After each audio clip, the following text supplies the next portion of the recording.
Hello everyone. अपन geography के अंदर 6 से 10 तक के एनसीईआरटी के क्वेश्चंस विद थ्योरी कर चुके हैं।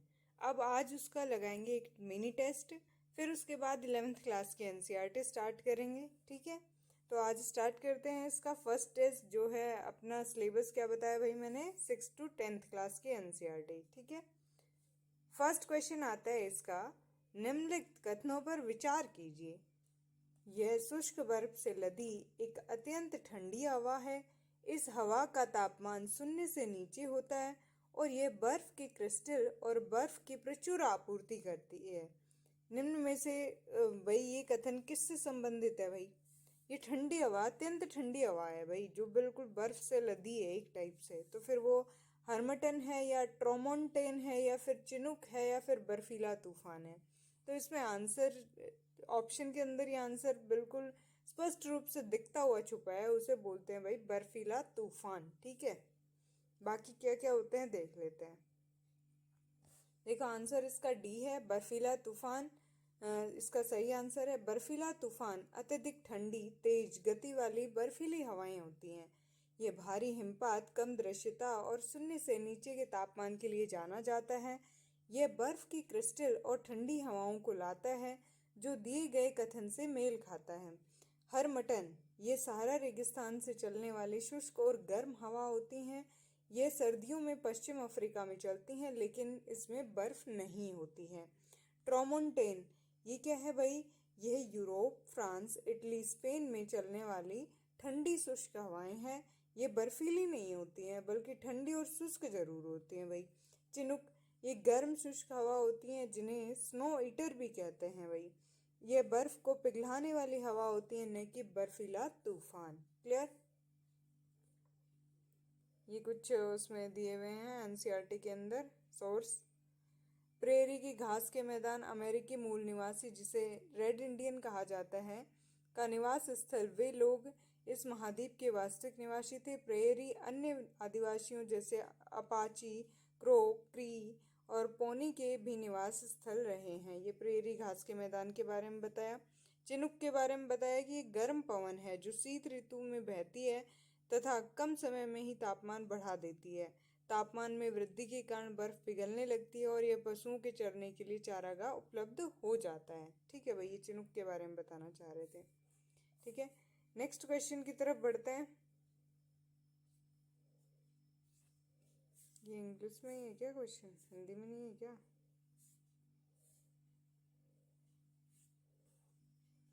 देखो ये क्वेश्चन जियो साइंटिस्ट 2025 में आया है भाई। Among the following local winds which one is known as doctors wind. Doctors wind के नाम से कौन सी जानी जाती है भाई?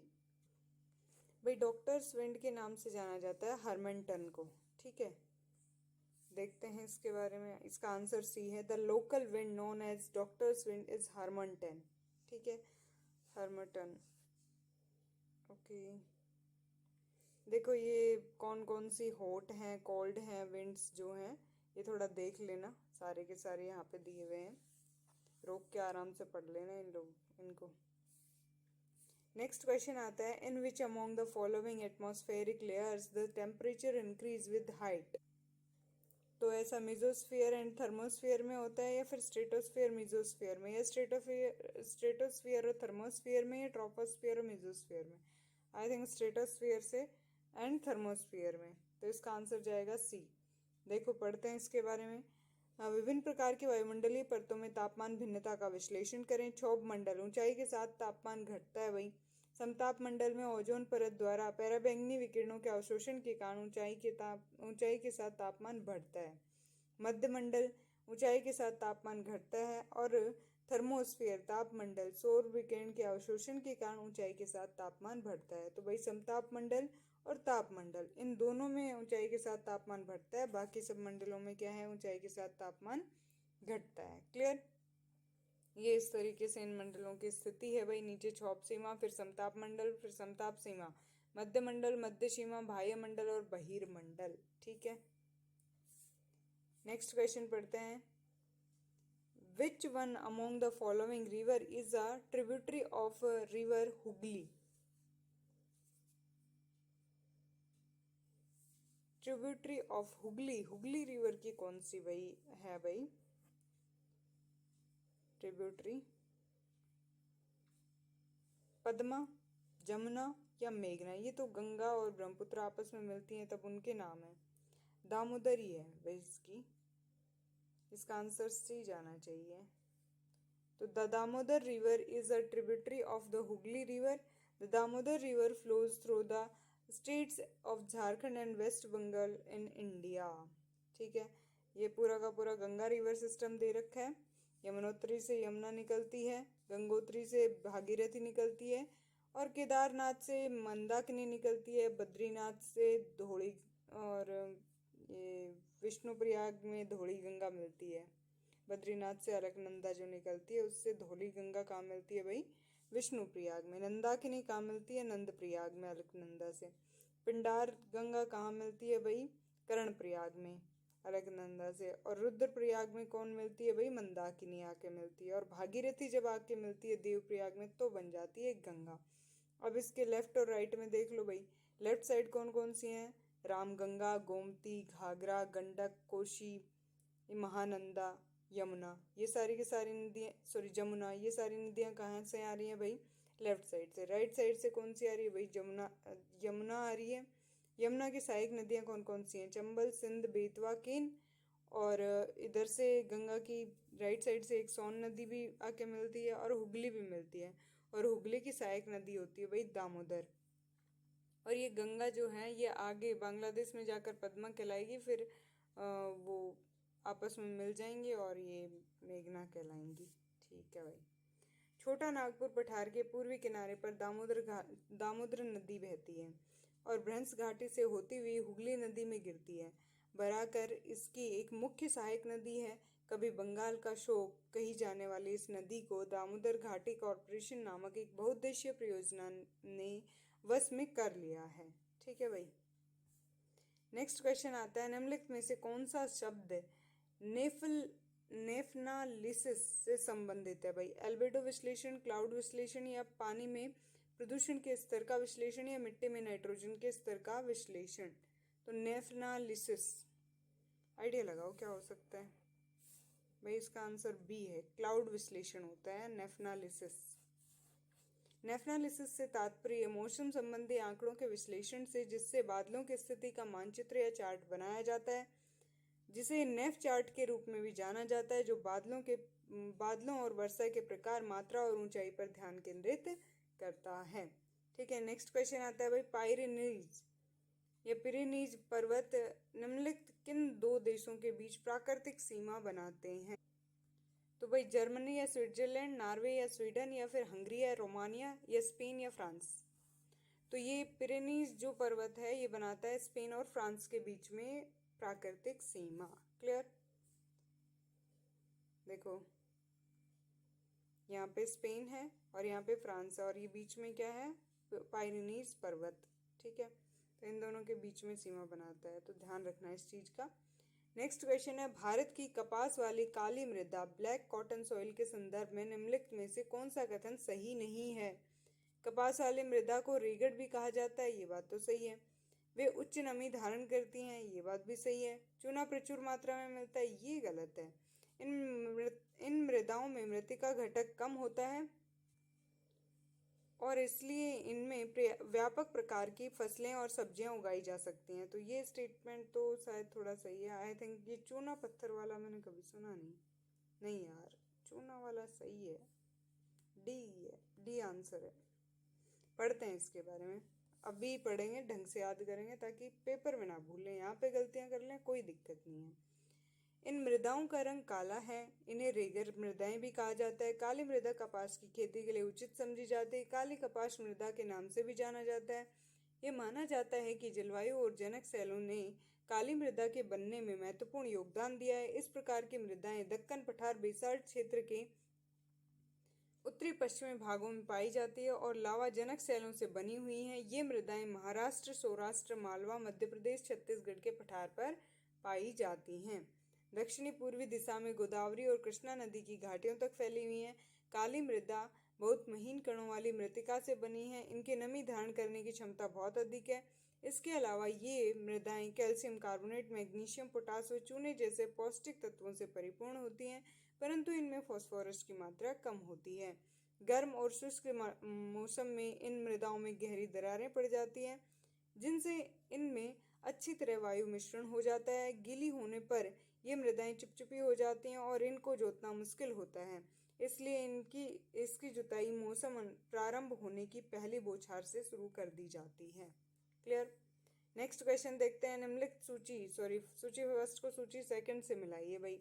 जल विद्युत संयंत्र है और राज्य हैं, कहाँ कहाँ स्थित हैं। क्लियर। तो भाई ये डोयांग जो है ये कहाँ पर स्थित है?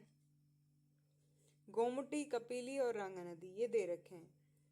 तो भाई ये गोमुटी जो है ना ये तो त्रिपुरा में है, यह पहले भी आ चुकी, यूपीएससी में ये क्वेश्चन आ चुका है। कपिली और रांगा नदी शायद अरुणाचल प्रदेश में है, तो बच्चे आप मिला लो। बी में थर्ड, तो यानी ए और डी ऑप्शन।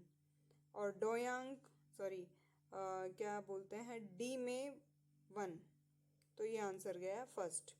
कपिली जो है वो कहाँ पर है भाई इसके अकॉर्डिंग? असम में। और डोयांग कहाँ है भाई? नागालैंड में। पढ़ लेना इनके बारे में। The correct matching of hydrolytic power plants with their respective states. इस बार क्वेश्चन डेफिनेटली आएगा, ऐसा सर ने बोला था। डोयांग हाइड्रोलाइटिक पावर प्लांट जो है ये नागालैंड में। गोमती जो है ये हाइड्रोलाइटिक पावर प्लांट त्रिपुरा में है। Kapili hydrolytic power plant Assam में है।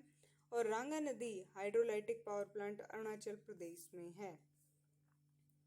नेक्स्ट क्वेश्चन है, निम्नलिखित में से भारत में पूर्व की ओर बहने वाली नदियां कौन सी हैं भाई? पलार, पेरियार, पेन्नार और काली सिंध। तो भाई इनमें से पेरियार जो है ना ये डेफिनेटली पूर्व की ओर बहती है, तो अगर इसके अकॉर्डिंग जाएंगे तो फिर आंसर अपना क्या जाएगा?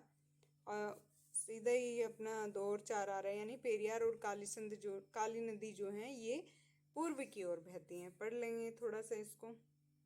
देखो वेस्टर्न कोस्टल प्लेन और ये ईस्टर्न कोस्टल प्लेन है, तो इधर इधर कौन सी नदियां जा रही हैं ये थोड़ा देख लेना भाई। जैसे अपने पास ये काली रिवर दे रखी है, शरावती रिवर है और नेत्रवती रिवर, पेरियार रिवर, ये सारे के सारे किधर जा रही हैं? पूर्व की ओर जा रही हैं।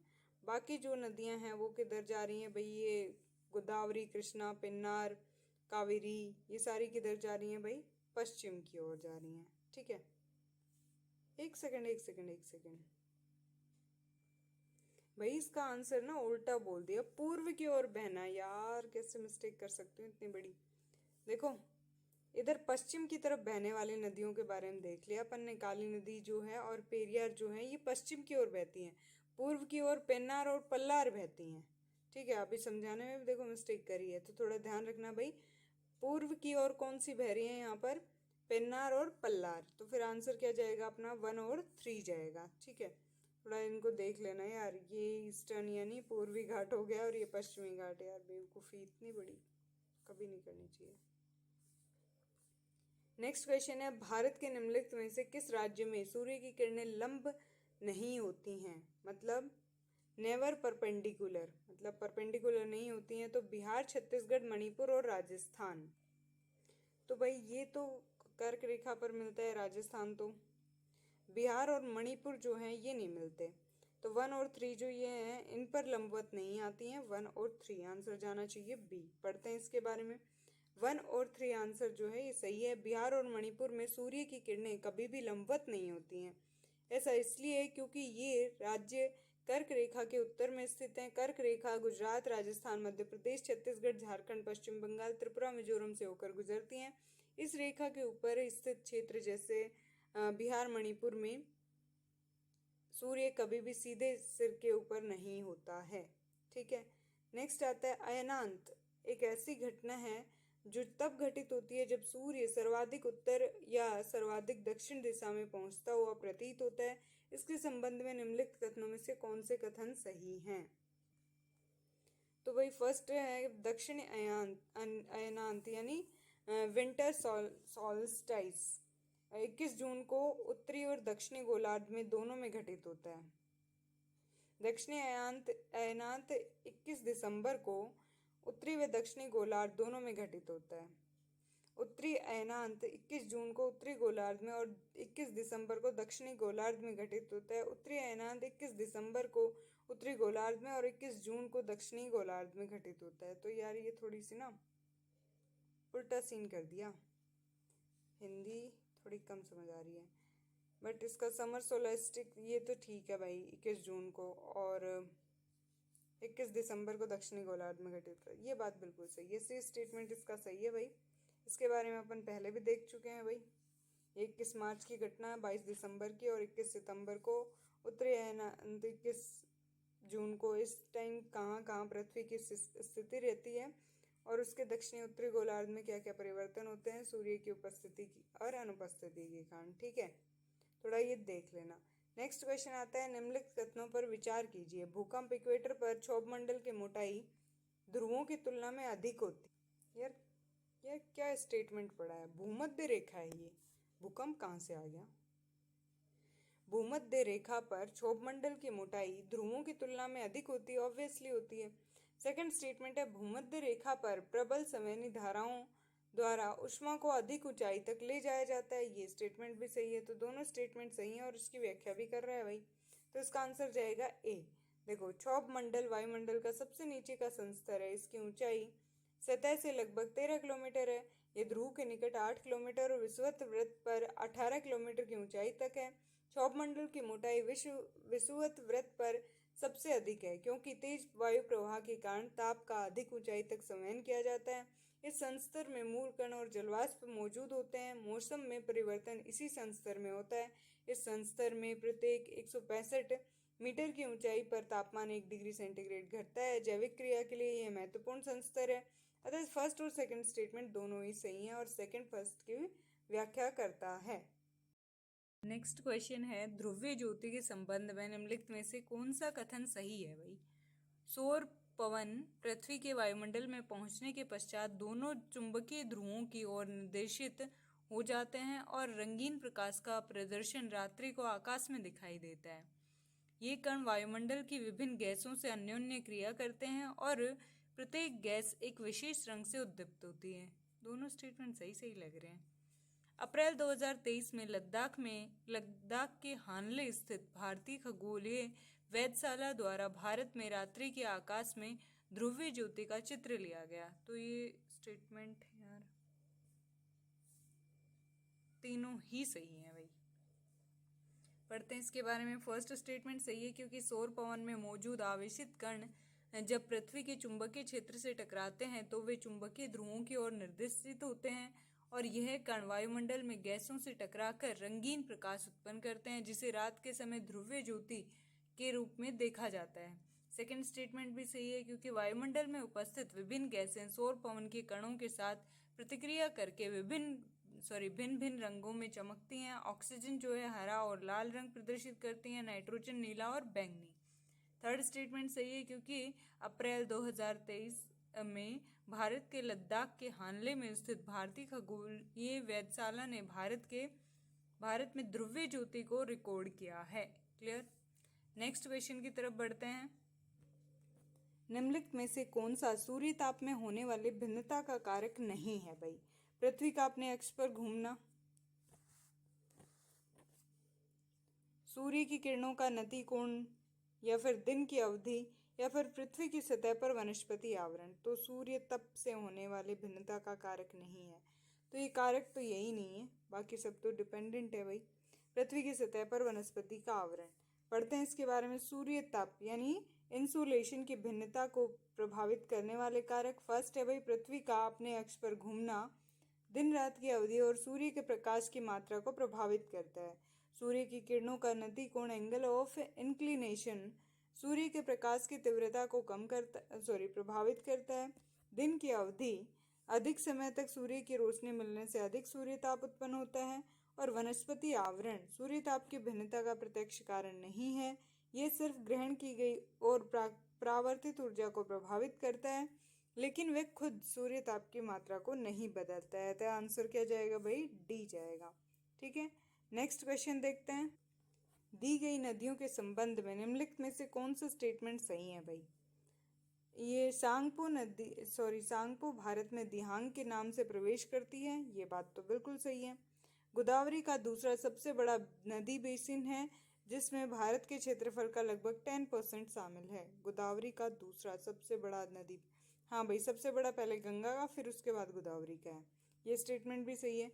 चंबल और बेतवा नदियाँ गंगा नदी की महत्वपूर्ण सहायक नदियाँ हैं जो उत्तर प्रदेश में सीधे गंगा में मिलती है। नहीं भाई, ये सीधे नहीं मिलती हैं। चंबल पहले मिलती है यमुना में, फिर उसके बाद यमुना मिलती है जाके गंगा में। तो फर्स्ट और सेकंड स्टेटमेंट सही है, बाकी गलत है। पढ़ते हैं इसके बारे में। सांगपो भारत में दिहांग के नाम से प्रवेश करती है, स्टेटमेंट सही है। ब्रह्मपुत्र नदी तिब्बत में शांगपो के नाम से जानी जाती है और जब ये भारत में अरुणाचल प्रदेश में प्रवेश करती है तो इसे दिहांग कहा जाता है। गोदावरी का दूसरा सबसे बड़ा नदी बेसिन है जिसमें भारत के क्षेत्रफल का लगभग 10% शामिल है, स्टेटमेंट सही है क्योंकि गोदावरी नदी का बेसिन भारत का दूसरा सबसे बड़ा बेसिन है और लगभग 10% क्षेत्रफल को कवर करता है। चंबल और बेतवा नदियाँ गंगा नदी की महत्वपूर्ण सहायक नदियाँ हैं जो उत्तर प्रदेश में सीधे गंगा में मिलती हैं। ये स्टेटमेंट गलत है क्योंकि चंबल नदी जो है ये गंगा की नहीं बल्कि यमुना की सहायक नदियाँ हैं भाई। बेतवा नदी भी सीधे गंगा में नहीं बल्कि यमुना नदी में मिलती है। ठीक है, ये गंगा रिवर का सिस्टम है भाई, ये अभी अपन थोड़ी देर पहले देख चुके हैं।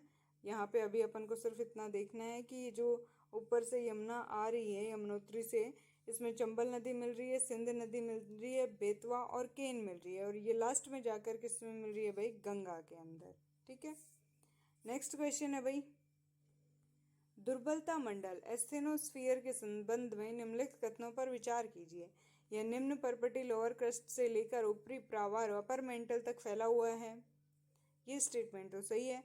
यह मैग्मा का मुख्य स्रोत है जो ज्वालामुखी उद्गार के दौरान पृथ्वी की सतह पर पहुंचने के लिए अपना मार्ग ढूंढ लेता है, ये स्टेटमेंट भी बिल्कुल सही है भाई, दोनों स्टेटमेंट सही हैं। ये देखो, यह निम्न परपटी लोअर क्रस्ट से लेकर ऊपरी प्रवाह अपर मेंटल तक फैला हुआ है, स्टेटमेंट सही है। एस्थेनोस्फीयर ठोस लेकिन आंशिक रूप से पिघली हुई चट्टानों वाली परत है जो ऊपरी मेंटल में स्थित है। ये पृथ्वी की क्रस्ट के नीचे होता है और टेक्टोनिक प्लेटों की गति को प्रभावित करता है। यह मैग्मा का मुख्य स्रोत है जो ज्वालामुखी उद्गार के दौरान पृथ्वी की सतह पर पहुंचने के लिए अपना मार्ग ढूंढ लेता है, यह स्टेटमेंट भी सही है। एस्थेनोस्फीयर में मौजूद अर्धद्रव सेमी मोल्टन चट्टानें और संवहनी धाराएं मैग्मा का प्रमुख स्रोत होती हैं। ज्वालामुखीय गतिविधियों में मैग्मा यहीं से सतह तक पहुंचता है। क्लियर। नेक्स्ट क्वेश्चन है, निम्नलिखित में से कौन सी ताप व्युत्क्रमण के लिए आदर्श दशा नहीं है? सर्दियों की लंबी रात, मेघ विहीन आकाश, शांत वायु या फिर भू सतह के निकट निम्न वायु दाब। ताप व्युत्क्रमण की आदर्श दशा नहीं है भाई, कौन सी नहीं होगी भाई? भू सतह के निकट निम्न दाब जो है ये सही नहीं है। पढ़ते हैं इसके बारे में। ताप का व्युत्क्रमण, सामान्यतः तापमान ऊंचाई के साथ घटता जाता है, इसे सामान्य ह्रास दर कहते हैं, पर कई बार स्थिति बदल जाती है और सामान्य ह्रास दर उलट जाती है, इसे तापमान का व्युत्क्रमण कहते हैं। अक्सर व्युत्क्रमण बहुत थोड़े समय के लिए होता है पर यह काफ़ी सामान्य घटना है। सर्दियों की मेघ विहीन लंबी रातें और शांत वायु व्युत्क्रमण के लिए आदर्श दशाएं हैं। दिन में प्राप्त उष्मा रात के समय विकिरित कर दी जाती है और सुबह तक भूपृष्ठ पर अपने ऊपर की हवा से अधिक ठंडी हो जाती है और ध्रुवीय क्षेत्रों पर वर्ष भर तापमान व्युत्क्रमण होना सामान्य है। नेक्स्ट क्वेश्चन है भाई, सूची 1 को सूची 2 से मिलाइए भाई। नदी और सहायक नदी, सिंधु नदी, घाघरा नदी, ब्रह्मपुत्र और कावेरी। तो भाई इनकी सहायक नदियों के बारे में देखना है। जो सिंधु नदी है इसकी सहायक नदी भाई नुब्रा है, ये तो डेफिनेटली सही है। तो 1 में 4 आएगा, तो यानी डी ऑप्शन हो सकता है या बी ऑप्शन हो सकता है, ए और सी तो कट गए। फिर आते हैं घाघरा, धनश्री, ब्रह्मपुत्र की धनश्री है ना ये, सी में 2 किस में है भाई? इसी में आंसर बी जाएगा। कावेरी नदी की जो है ये सहायक नदी है भाई भवानी, और घाघरा की सेती। ठीक है, इसको पढ़ लेना थोड़ा अच्छे से। देखो ये सारी की सारी नदियों के बारे में दिया हुआ है। ताप्ती है तापी, सोर्स है इसका Betul district of Madhya Pradesh in the Satpura range और it flows in rift valley parallel to the Narmada but is much shorter in length. Tributaries कौन सी हैं भाई? राइट बैंक साइड से तो वाकी, एनेर और अरुणावती और गोमी गोमई, और फिर लेफ्ट बैंक से आ रही हैं भाई गिरिना, नेसू, अमरावती, बुराए और पंजारा, बोरी, वाघूर और पूर्णा, मोना, सिपना। और डैम इस पर कौन सा है भाई? उकाई डैम है। ठीक है। कृष्णा नदी इसका सोर्स है महाबलेश्वर, सतारा। और ट्रिब्यूटरीज जो है राइट बैंक से आ रही हैं कोयना, वरना और पंचोगाना और दूध दूध गंगा और घाट प्रभा, मालप्रभा, तुंगभद्रा। लेफ्ट बैंक से धोनी, भीमा और धिंडी, मूसी, पलेरू और मनेरू। डैम इस पर श्रीशैलम डैम है, नागार्जुन सागर डैम है और अलमाटी डैम है और कोयना डैम है और तुंगभद्रा डैम है। वाइल्ड लाइफ सेंचुरी कौन सी है भाई? नागार्जुन और श्रीशैलम टाइगर रिजर्व है। नेशनल पार्क यहाँ पर चांदोली और कुद्रेमुख, काशु ब्रह्मानंदा रेड्डी और मृगावनी, ये सारे के सारे इसमें नेशनल पार्क हैं। Kolleru is the largest fresh water lake in the country located between the deltas of Kaveri and Godavari river from the largest shallow fresh water lake in Asia. ठीक है। East flowing river in India भाई ये गोदावरी, कृष्णा, महानदी, कावेरी और बैतरणी, पेन्नार, वैगई, सुवर्णरेखा, दामोदर, पौनियार, ब्राह्मणी और शारदा, ये सारी की सारी ईस्ट फ्लोइंग है। और वेस्ट फ्लोइंग रिवर भाई नर्मदा और ताप्ती हैं। स्पेसिफिक पेन्नार नदी के बारे में बताया है, ओरिजिन नंदी हिल्स से, कर्नाटका से, और flow the about 400 kilometre through Andhra Pradesh and empties into the Bay of Bengal near Nellore। Water dispute ये कर्नाटका एंड आंध्र प्रदेश में है भाई। पेरियार इसका सोर्स कौन सा है भाई? शिवगिरी हिल्स है और डैम इस पर इडुक्की डैम है और नेशनल पार्क इस पर पेरियार नेशनल पार्क है। कावेरी जो नदी है इसका सोर्स ब्रह्मगिरी हिल्स, ताला कावेरी है। ट्रिब्यूटरीज इसकी राइट बैंक से भाई लक्ष्मण तीर्था, काबनी और सुब्रणवती और भवानी, नोइल, अमरावती। लेफ्ट बैंक से हरंगी, हेमावती और सिमसा और अर्कावती। डैम इस पर कृष्णा सागर डैम है, मैसूर डैम जिसे कहते हैं। वाइल्ड लाइफ सेंचुरी है इसमें Kaveri wild life sanctuary, Kaveri waterfall between Suvarnavati and Shimsha. National park in Kaveri basin ये है भाई बांदीपुर नेशनल पार्क और ये नागरहोल नेशनल पार्क और बनेरघाटा नेशनल पार्क। ठीक है। अब आती है ब्रह्मपुत्र जो नदी है इसका प्रवाह क्षेत्र। ये चेमायांगडुंग हिमनद से तो स्टार्ट होती है, सांगपो नाम से स्टार्ट होती है, फिर उसके बाद ये अरुणाचल प्रदेश में इसे कहा जाता है दिहांग या दिबांग, नहीं सॉरी दिहांग कहा जाता है। और इसकी जो सहायक नदी हैं दिबांग है, लोहित है, बूढ़ी धींग है और दिखू है, धनसरी है। और उस तरफ से आ रही हैं भाई राइट साइड से आ रही हैं सुबनसरी, कामेंग, मानस, संकोच, तीस्ता रिवर की जो सहायक नदी है वो है रंगीत। और इधर से पद्मा मिलती है यानी गंगा, जो इसमें मिलने के बाद पद्मा कहलाएगी। और मतलब इसमें मिलने बांग्लादेश पहुंचने के बाद पद्मा कहलाएगी। ठीक है। ये थोड़ा देख लेना, Jhelum river, Chenab river, Indus river system, Ravi river system, Beas river system और सतलज, थोड़ा इन सबको देख लेना भाई। नेक्स्ट क्वेश्चन आता है पृथ्वी ग्रह पर जल के संदर्भ में निम्नलिखित कथनों पर विचार कीजिए। नदियों और झीलों में जल की मात्रा भूजल की मात्रा से अधिक है। ये स्टेटमेंट तो गलत है भाई। ध्रुवीय हिमनद और हिमनदों में जल की मात्रा भूजल की मात्रा से अधिक है, ये स्टेटमेंट सही है। ओनली सेकंड स्टेटमेंट सही है भाई इसके अंदर। देखो टोटल वाटर है भाई अपना 100%, जिसमें 3% फ्रेश वाटर है, बाकी सलाइन है 19%। 3% जो फ्रेश वाटर है उसका भी 68% आइस कैप्स और ग्लेशियर्स के फॉर्म में, 30% जो है ये ग्राउंड वाटर के फॉर्म में और अदर के फॉर्म में 0.9% है।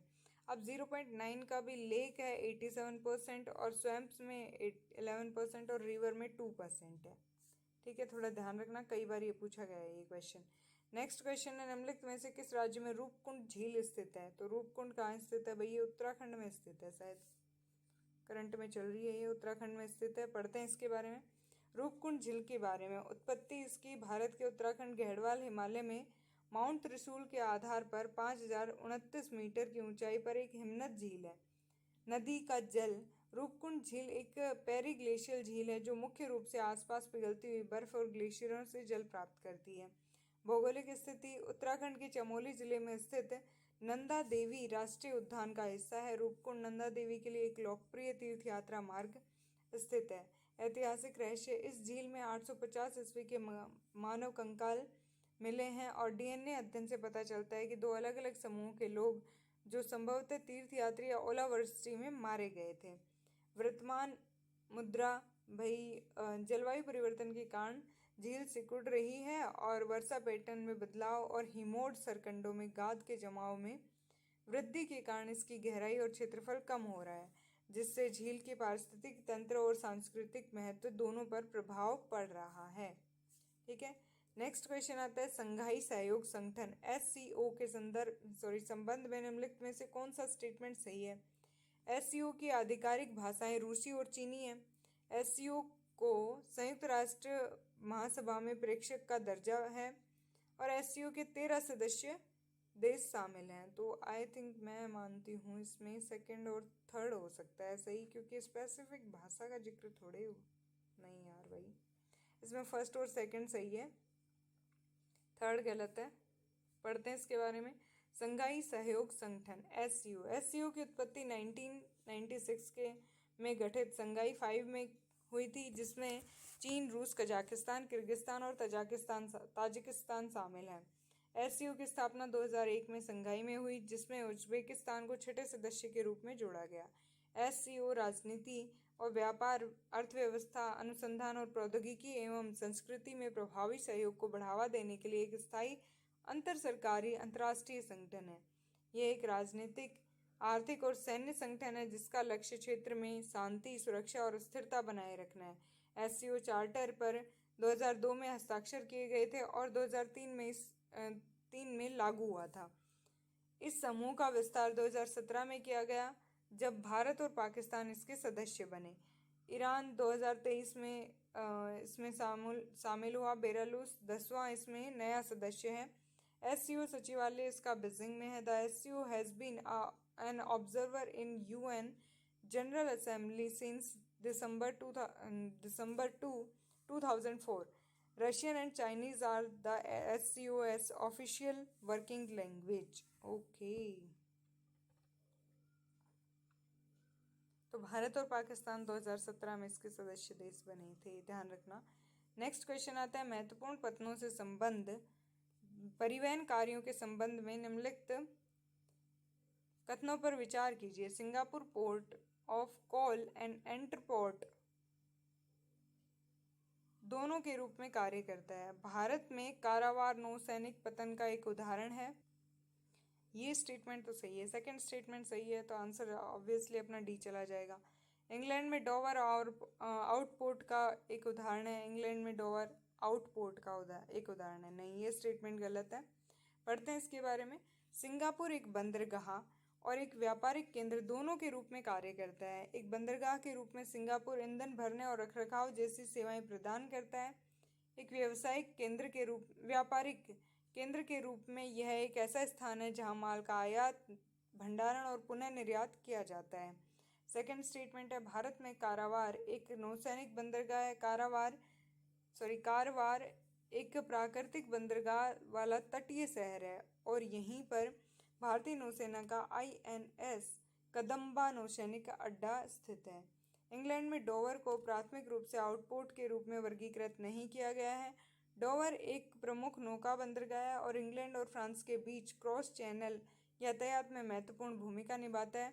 आउटपोर्ट किसी बड़े शहर के लिए वैकल्पिक बंदरगाह के रूप में कार्य करता है, जो डोवर का प्राथमिक कार्य नहीं है। Port of call, entrepot, naval port और आउटपुट, इनके बारे में थोड़ी स्टडी कर लेना। अब लास्ट क्वेश्चन, मतलब अब एक क्वेश्चन ऐसा है जिसके अंदर टोटल 3 क्वेश्चंस हैं। लाइक ये दिया हुआ है, कॉम्प्रिहेंशन का पार्ट है। पहले इसको फटाफट पढ़ते हैं। अधिकांश लोग अपनी ज़रूरतों के लिए पर्याप्त धन संचित करने में असफल रहते हैं। सामान्य तौर पर दूसरों की राय से आसानी से प्रभावित हो जाते हैं।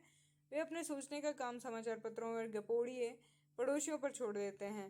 राय पृथ्वी पर सबसे सस्ती वस्तु है। हर किसी के पास भी चाहने पर देने के लिए जो भी उन्हें मानने को तैयार है। राय का जखीरा तैयार रहता है। जब आप किसी निर्णय पर पहुंचते हैं तब पहुंचते समय लोगों की राय से प्रभावित होते हैं तो आप किसी भी उपक्रम में सफल नहीं हो सकेंगे। तो इसमें स्टेटमेंट भाई फर्स्ट क्वेश्चन है, इस परिच्छेद में निम्नलिखित में से क्या उपलक्षित है? तो भाई इस पैसेज का employed by, which one of the following is employed by the passage? अधिकांश लोग अपनी ज़रूरतों के लिए धन संचित करते हैं, ये तो नेगेटिव सा स्टेटमेंट है। अधिकांश लोग अपनी ज़रूरतों के लिए धन संचित करने में कभी असफल नहीं रहते, ये स्टेटमेंट भी गलत है, ये भी नेगेटिव है। ऐसे लोग भी जो अपनी ज़रूरतों के लिए धन संचित करने में असफल रह जाते हैं, ऐसे लोग भी हैं। हाँ भाई, ऐसे लोग हैं तो सही, धन संचित करने की कोई ज़रूरत नहीं है, ये स्टेटमेंट भी नेगेटिव है। तो इसका आंसर जाएगा अपना सी। आंसर ही नहीं है, आंसर है इसका सी। ठीक है, नेक्स्ट क्वेश्चन है, इस परिच्छेद का मुख्य विचार क्या है भाई? लोगों को दूसरों की राय से प्रभावित नहीं होना चाहिए, या फिर लोगों को यथासंभव आधिकारिक धन संचित करना चाहिए, लोगों को न तो राय देनी चाहिए न ही लेनी चाहिए, लोग किसी भी उपक्रम में सफल हो जाएंगे अगर वे कोई भी राय बिल्कुल न लें। तो ये तीनों स्टेटमेंट थोड़े नेगेटिव हैं। फर्स्ट स्टेटमेंट जो है ये स्टेटमेंट बिल्कुल सही है। नेक्स्ट क्वेश्चन आता है, सामाजिक व्यवस्था एक पवित्र अधिकार है जो अन्य सभी अधिकारों का आधार है, तथापि यह अधिकार प्रकृति से नहीं आता है, इसलिए इसको परिपाटियों पर आधारित होना चाहिए। उपयुक्त परिच्छेद का संदर्भ लेते हुए निम्नलिखित कथनों पर कौन सा स्टेटमेंट सही है? तो भाई वो सिर्फ दोनों जो कॉम्प्रिहेंशन थे, एक कॉम्प्रिहेंशन के 2 क्वेश्चन थे, अब इस कॉम्प्रिहेंशन का ये क्वेश्चन है। उपयुक्त परिच्छेद का संदर्भ लेते हुए निम्नलिखित कथनों पर विचार कौन सा सही है ये बताना है। परिपाटियाँ मनुष्य के अधिकारों के स्रोत हैं, बात बिल्कुल सही है। मनुष्य के अधिकारों का केवल तभी प्रयोग किया जा सकता है जब एक सामाजिक व्यवस्था हो, ये बात भी सही है। तो इसमें आंसर जाना चाहिए सी। तो इस प्रकार ये पूरा पेपर हो गया कंप्लीट। ये एक मिनी टेस्ट पेपर था जो कि 6th से और 10th तक की एनसीईआरटी ज्योग्राफी का एक टेस्ट था। अब नेक्स्ट करेंगे भाई 11th क्लास के, पहले एनसीईआरटी पढ़ेंगे, उसके क्वेश्चंस लगाएंगे, उसके बाद टेस्ट पे जाएंगे और फिर उसके बाद फुल लेंथ टेस्ट करेंगे। तो टाइम तो कम बचा है बट करते हैं यार, कोई नहीं। Okay, bye bye, take care.